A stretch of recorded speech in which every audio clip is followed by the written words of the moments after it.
Ce programme est financé par les amis et partenaires du ministère de Joyce Meyer. Vous n'avez pas besoin d'offrir de les prendre et de les amener au travail parce que vous avez entendu qu'ils ont eu une panne de voiture. Ils vous ont maltraité. Vous voyez, Dieu ne nous donne pas l'option de faire ce que le monde fait, mais de faire ce qu'il ferait.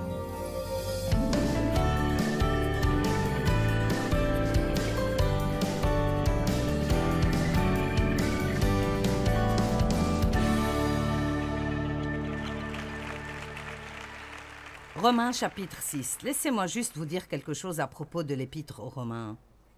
Vous devez étudier Romains 5, 6, 7 et 8 jusqu'à ce que vous le compreniez.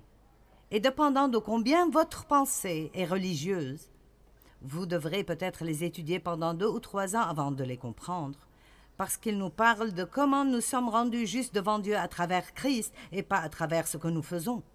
Ils nous parlent de la chair et de l'esprit, de comment vous pouvez vouloir faire une chose dans votre esprit et vouloir faire une autre chose dans votre chair. L'apôtre Paul parle de son dilemme de la même façon dont nous le traversons. « Oh, quel est mon problème? Ce que je veux faire, je ne peux pas le faire. Ce que je ne veux pas faire, je finis par le faire. J'essaye de pratiquer le bien, mais il y a quelque chose qui me fait faire ce qui est mauvais. Misérable homme que je suis, qui me délivrera de ce corps de mort? » Et puis il y arrive à travers Christ. Donc Paul disait, je reconnais qu'il y a 2 choses qui travaillent en moi. Une partie veut faire le bien et l'autre partie veut faire le mal. J'ai besoin d'aide ici. Comment puis-je arriver au point où je fais toujours le bien? Seul Christ peut travailler sur cela en nous, et il le fait en nous donnant la force et la grâce dont nous avons besoin pour marcher dans la volonté de Dieu si nous le demandons. Vous ne vous levez pas juste pour dire « Dieu, oh, je vais sortir aujourd'hui et être bon envers tout le monde ». Non, vous dites, Dieu, aide-moi à ne pas penser à moi-même. Aide-moi à penser plus à comment rendre d'autres personnes heureuses plutôt que me rendre heureuse moi-même. Nous avons besoin de l'aide de Dieu pour faire ce qu'il nous demande de faire. Je ne viens pas sans demander à Dieu de m'aider. Et vous pensez que je pourrais faire cela les yeux fermés? Chaque verset que j'ai utilisé ici, chacun de ces versets, je les ai recherchés et je les ai lus moi-même encore et encore avant de venir ici parce que j'ai confiance en la puissance de la parole plus que ma propre chair. Ça m'a pris longtemps, mais c'est un endroit où nous devons arriver. Donc dans Romains chapitre 6, il y a une leçon merveilleuse que nous devons apprendre. Romains 6, 1 et 2.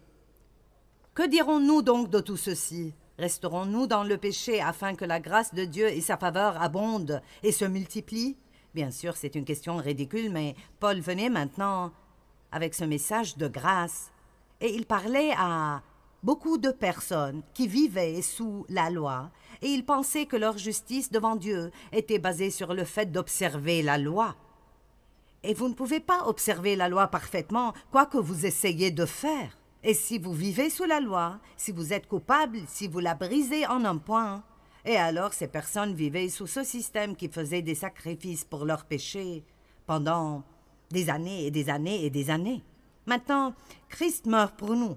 Il observe la loi parfaitement. Il a payé le prix pour toute notre liberté. Et il dit, je vous donnerai la grâce, et là où le péché a abondé, la grâce a surabondé. Il n'y a aucune façon de trop pécher pour la bonté de Dieu. Maintenant, ces personnes stupides viennent en disant, nous n'avons même pas besoin d'essayer de ne pas pécher, parce qu'il y a de la grâce, et alors, je pense que plus nous péchons, plus il y aura de la grâce. Et alors, il dit dans le 2e verset, certainement pas. Nous qui sommes morts au péché, comment vivrons-nous encore dans le péché? Donc, quand nous recevons Christ, quand nous sommes allés dans les eaux du baptême, nous sommes ressortis, nous sommes morts au péché. Le baptême est un signe extérieur d'une décision intérieure de suivre Christ. Nous sommes enterrés avec Jésus, ressuscités dans une vie toute nouvelle.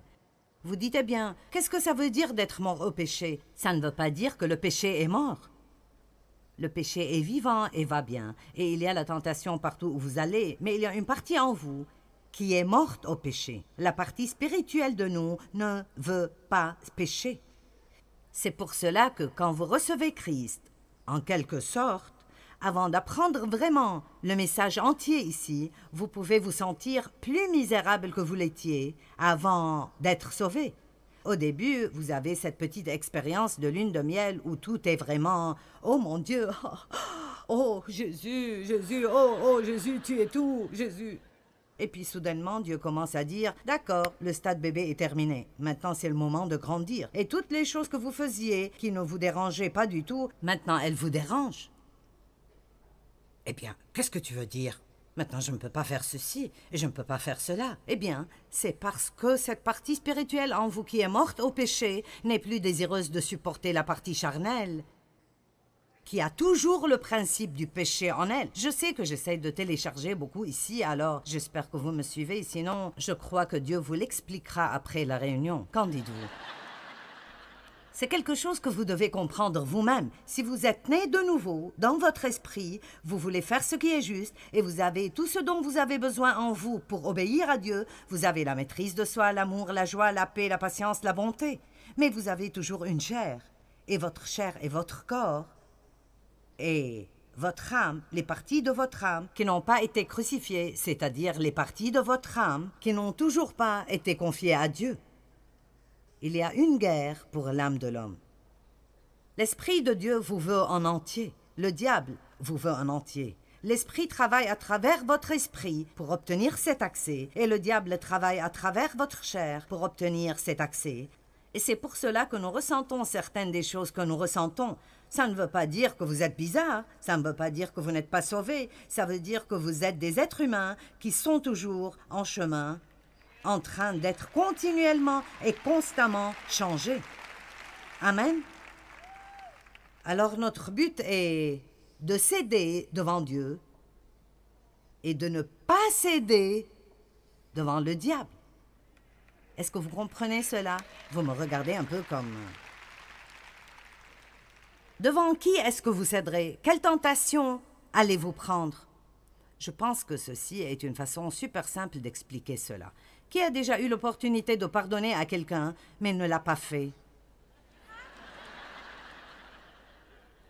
Ne me faites pas ces grimaces. Si je dis « Qui veut un miracle », vous pouvez lever les mains. Pensez à cela. N'avez-vous jamais été tenté de donner plus que vous donnez?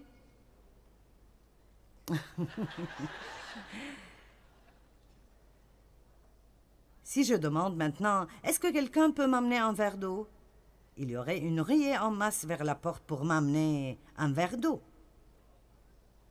Mais si votre mari passe à côté de vous à la maison et dit « Pourrais-tu m'emmener un verre d'eau ?» Vous dites « Tu me prends pour une esclave ?»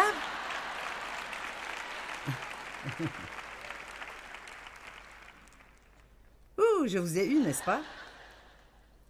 Je suis sérieuse, je suis à ce point dans ma vie où mon but est de céder devant les opportunités de Dieu, de céder quand il me dit de faire quelque chose de bien. Et je vous dis la vérité, la Bible dit que si vous marchez dans l'esprit, vous n'accomplirez pas les désirs de la chair. Ceci est la bonne chose.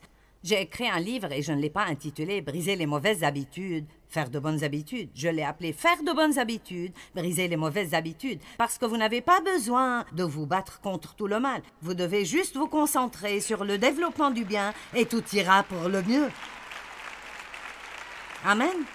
Vous n'avez pas besoin de regarder tout ce qui est mauvais en vous tout le temps. Regardez plus vers Christ, regardez dans sa parole, commencez à faire les choses qu'il veut que vous fassiez, et bientôt vous direz « Mon Dieu, je change » et je ne sais même pas comment c'est arrivé.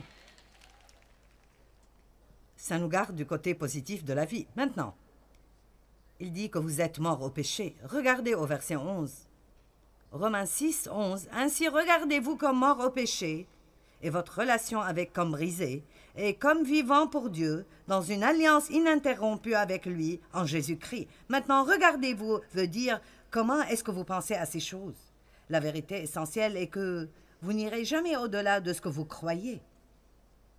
Donc, n'importe combien vous êtes mort au péché dans l'esprit, si vous ne croyez pas cela, ça ne vous aidera pas. Nous devons vraiment faire beaucoup de réflexions à propos de ce que nous croyons vraiment. Est-ce que je crois vraiment que je suis appelé à faire ceci et que j'ai entendu de Dieu? Eh bien, si je crois vraiment ceci, il n'y a pas de raison du tout pour moi de même. Laissez l'ennemi me tenter de penser que ceci n'est pas bon et que j'ai le mauvais message. Vous voyez, depuis longtemps, je ne monte pas ici pour être tourmenté. Je monte ici pour suivre Dieu et pour vous donner ce que je crois être une parole du Seigneur. Combien d'entre vous ont déjà pris une décision que vous croyez que vous avez vraiment entendue de Dieu et puis le diable commence à vous dire que vous faites la mauvaise chose? D'accord. C'est là que vous devez dire « Non, je crois que j'ai entendu du Seigneur ». C'est ce que vous croyez qui déterminera si vous aurez de la paix ou si vous aurez de la misère. Maintenant, verset 12. Que le péché ne règne donc plus dans votre corps mortel, temporaire, périssable, pour vous soumettre à ses envies et vous soumettre à ses désirs et ses mauvaises passions. Ne continuez plus à mettre ou livrer vos membres physiques au service du péché comme des instruments de l'injustice, mais offrez-vous et livrez-vous vous-même à Dieu comme des morts revenus à la vie éternelle, et mettez tous vos membres et vos facultés physiques à son service, les présentant comme des instruments de la justice. Donc, voici ce que je recommande. Chaque matin, quand vous vous levez et vous prenez votre temps avec Dieu, formez cette habitude dans votre vie. Vous dites « Dieu, me voici. Je sais que tu vis dans mon esprit. Je te remercie de m'avoir sauvé. Merci d'avoir pardonné tous mes péchés. Je suis à toi aujourd'hui. Utilise ma bouche, utilise ma pensée, utilise mes yeux, utilise mes mains. Utilise mon argent. » Maintenant, nous commençons à être mal à l'aise. Oh! Mais c'est mon argent. Non, c'est faux.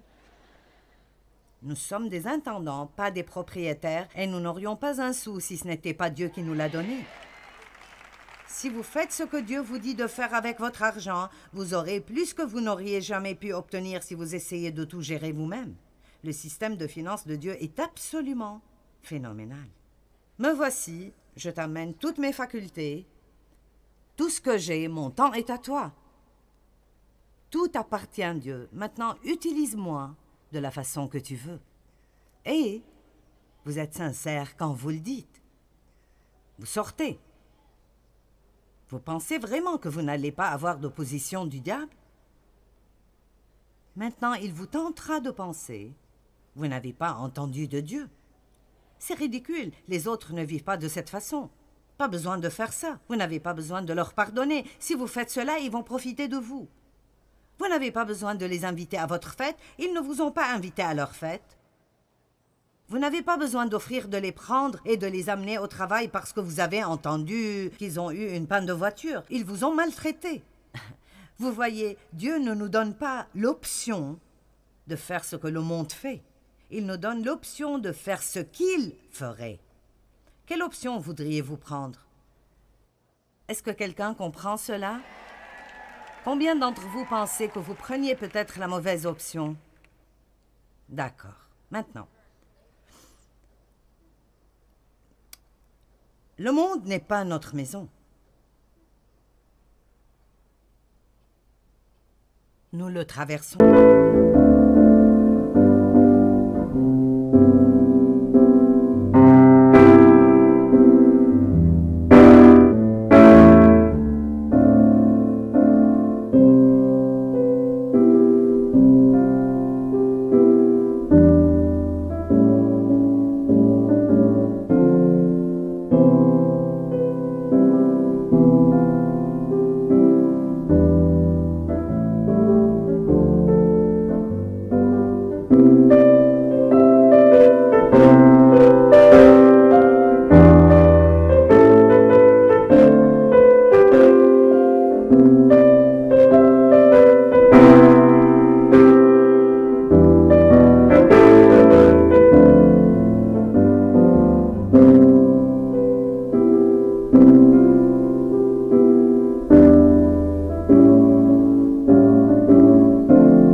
1 Pierre chapitre 2, verset 11.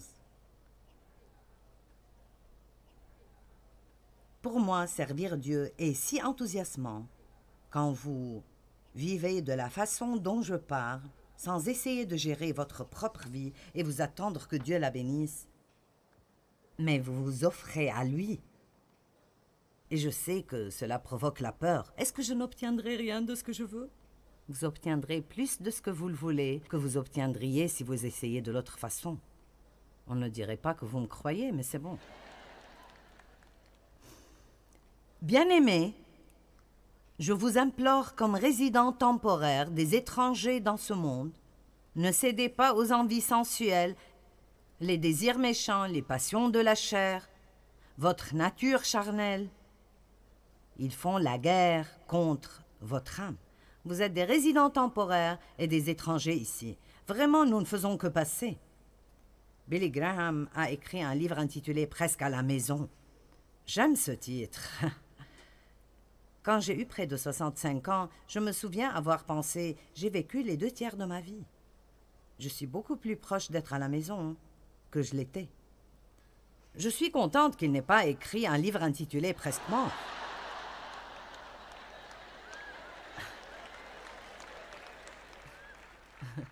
Pensez-y, nous ne faisons que passer, ceci n'est pas notre maison. Plus vous grandissez, plus vous êtes près de rentrer. Et je veux vivre ma vie en m'occupant un peu plus de l'éternité, parce que c'est beaucoup plus long que ces quelques années, même si je vis 100 ans.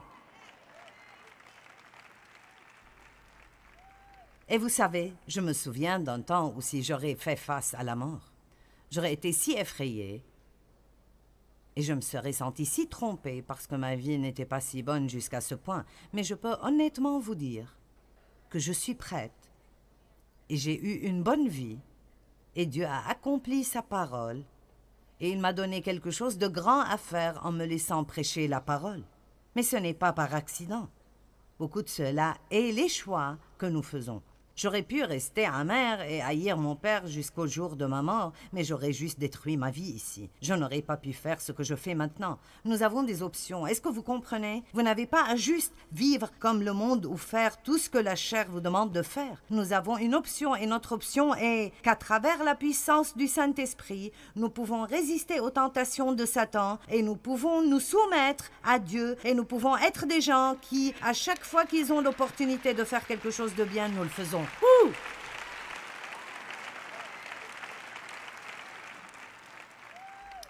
Je veux vous encourager ce matin de faire attention aux attachements. Nous nous attachons à des choses et c'est une chose très dangereuse. Parlons donc des gens. Acte 5, 29 dit que nous devons obéir à Dieu plutôt qu'aux hommes. Si vous laissez quelqu'un d'autre prendre vos décisions, si vous laissez le danger de perdre l'amitié de quelqu'un, si vous laissez cela vous faire compromettre ce dont vous savez que c'est juste, ne soyez pas trop attachés aux gens, que vous les laissez voler la vie du royaume que Dieu veut vous donner. Êtes-vous là? Ne soyez pas si attachés aux gens. Combien de femmes sont ici, de belles femmes, qui prennent de si mauvais choix avec les hommes parce qu'elles ont peur de ne pas les garder si elles ne les prennent pas. Si vous devez perdre tout ce que Dieu veut vous donner et vous souillez pour garder une relation avec quelqu'un, alors vous n'en avez pas besoin. Ça ne vaut pas vraiment la peine.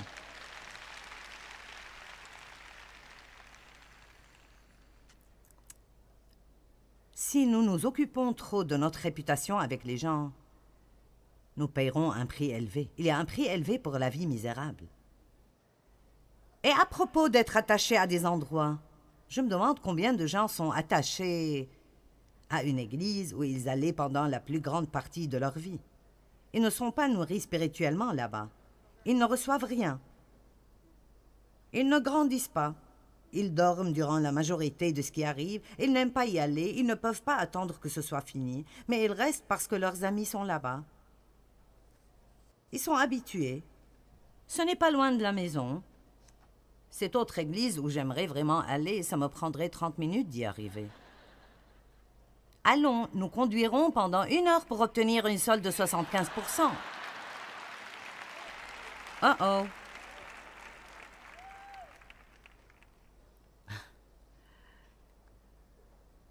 Vous ne pouvez pas être attaché à des endroits. Vous devez vous joindre à une église où vous grandirez, où la parole ne vous réconfortera pas seulement, mais elle vous confrontera aussi. Vous allez quelque part où les gens vous aiment vraiment et s'occupent de vous, et ils vous demanderont des comptes, et ils voudront savoir où vous êtes si vous n'y êtes pas. Ne continuez pas à vous accrocher à tous ces gens qui empoisonnent vos vies et s'en foutent de vous. Passez à travers une période de recul si vous en avez besoin et laissez Dieu vous donner de vrais amis. Allez. Pensons à Abraham pendant 1 minute. Genèse 12, 1 à 4. Ceci est probablement le meilleur exemple que je connaisse.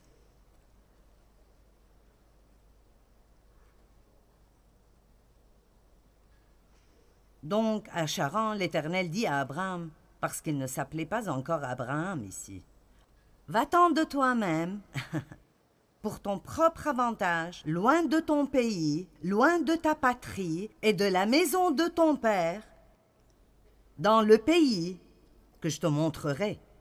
Je ferai de toi une grande nation, et je te bénirai avec une augmentation de faveur. Je rendrai ton nom grand, et tu seras une source de bénédiction. Tu donneras le bien aux autres. » Maintenant, la chose que vous ne savez peut-être pas est qu'Abraham et sa famille étaient des adorateurs d'idoles. Et Dieu a interrompu la vie d'Abraham et lui a donné une option. Il a dit, « Regarde, si tu es prêt à t'éloigner de tout ceci, » Je me demande combien il était attaché à sa maison, à son pays, à ses cousins, à tous ses amis. Et si Abraham avait dit « Je ne peux juste pas partir, c'est beaucoup trop », et Dieu ne lui a même pas dit où aller, c'est là le hic. Il a dit « Va-t'en et pars vers l'endroit que je te montrerai. Après que tu partes, et si tu fais cela, si tu abandonnes cette vie misérable,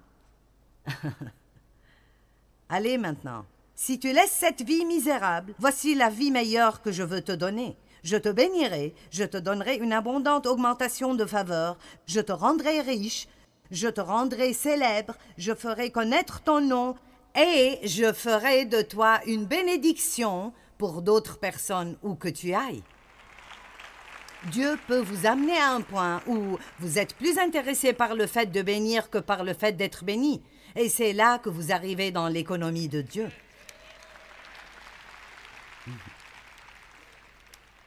Ne soyez pas attachés à des positions. Amen. J'ai travaillé dans une église dans ma ville pendant 5 ans. Je recevais mon salaire là-bas. Je n'avais pas à croire pour cela. Le pasteur, si. Et j'ai eu quelques opportunités là-bas, mais Dieu avait de plus grandes opportunités qui m'attendaient. Mais je devais pour cela quitter mon travail à l'église, non pas quitter l'église, mais quitter mon travail à l'église, parce que je ne pouvais pas poursuivre ce que je sentais que Dieu voulait que je fasse, et garder mon travail là-bas. Et pendant 2 ans, j'ai totalement désobéi à Dieu, et je suis devenue plus misérable, et plus misérable, et plus misérable, et plus misérable. Et j'ai commencé à avoir toutes sortes d'absurdités qui arrivaient dans ma vie, des gens qui viennent contre moi, des épreuves niaises et folles. Et j'ai dû apprendre que j'étais attachée à cette place, ces gens, cette position. J'avais de l'honneur là-bas. Ma chaise avait mon nom dessus. J'avais une place de parking dans le parking réservée en mon nom. Houhou! J'étais importante là-bas. J'avais été abusée et je voulais être importante. Je voulais me sentir importante. Mais Dieu ne voulait pas que j'aie cela ainsi. Si vous abandonnez votre réputation ici, vous obtiendrez une meilleure réputation au ciel. M'avez-vous entendu? Finalement, je suis partie et nous voyons ce qui arrive maintenant. Ça me fait peur parfois de penser à ce qui se serait passé si j'étais restée. Je me demande de combien de choses Dieu vous a dit de vous éloigner. Et je ne parle pas de sortir de votre mariage, donc ne soyez pas... Mais vous devrez peut-être prendre des décisions plus fortes de ne pas laisser cette personne qui ne vit peut-être pas la bonne vie déterminer ce que votre comportement sera. Rien ne dit que vous ne pouvez pas dire « Hey, je t'aime et je veux que cela marche, mais je ne désobéirai pas à Dieu. » Allez. Et je sais que certains d'entre vous fréquentent des personnes qui vous empoisonnent. Et si vous prenez juste une décision, d'abandonner cela et peut-être d'être seul pendant un certain temps pour honorer Dieu, Dieu amènera des bénédictions dans votre vie.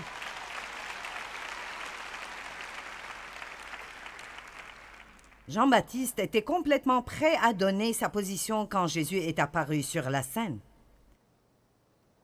Il était un précurseur de Jésus. Et quand Jésus est venu, il a dit « Il doit augmenter et moi, je dois diminuer ».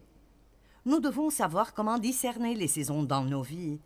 Et il y avait une longue période de temps, une longue saison où Dave et moi, nous gérions tout dans le ministère. Nous étions impliqués dans chaque décision et c'est arrivé au point où ça me tuait. Parce que je voyageais trop et je ne pouvais pas faire tout ça. Et je ne voulais même plus le faire et Dieu a pourvu nos 2 fils. Et j'aimais le fait qu'ils travaillaient ici et aidaient avec le travail, mais nous ne voulions pas leur donner de l'autorité.